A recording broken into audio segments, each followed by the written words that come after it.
Hi,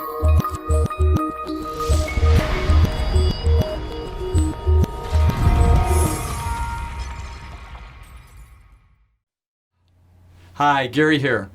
There's a book came out in 2011 by Joshua Foer called Moonwalking with Einstein. Fascinating book, and it's really all about a thing called memory palaces. So think back over 200-300 years ago, that most everything that was remembered was passed down through the oral tradition.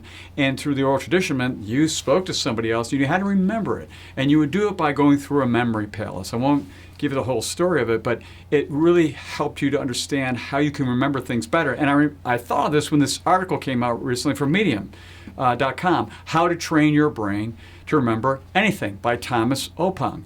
Now, basically, that's part of it. But what he really keyed on is the 50-50 rule. The 50-50 rule goes like this. 50% of your time you spend reading, whatever that happens to be. So when I was reading Moonwalking with Einstein, I was doing a grocery list. So I spent 50% of my time reading that.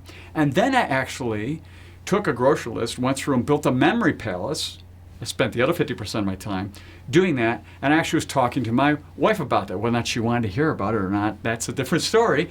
And then I went to the store and voila, 15 items on a list I remembered by doing this little exercise. So this works. And in fact, if you go to another blog post we did, we talked about a learning cycle.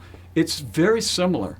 You're going through thinking, writing, sharing with someone else, getting feedback, planning and doing. Same thing. You're using multiple parts of your brain, and there's a lot of stuff going on there. There's things happening in hippocampus overnight where it takes memories you had during the day, makes them permanent and so forth. That's how a lot of this oral tradition worked. And again, we lost that. We forgot that people many years ago couldn't do anything but remember, and they had to have really strong memories, and they learned how to do that. So when you're trying to really learn something, next time you do that, spend 50% of your time reading it and 50% of your time writing about it, sharing it, talking about it.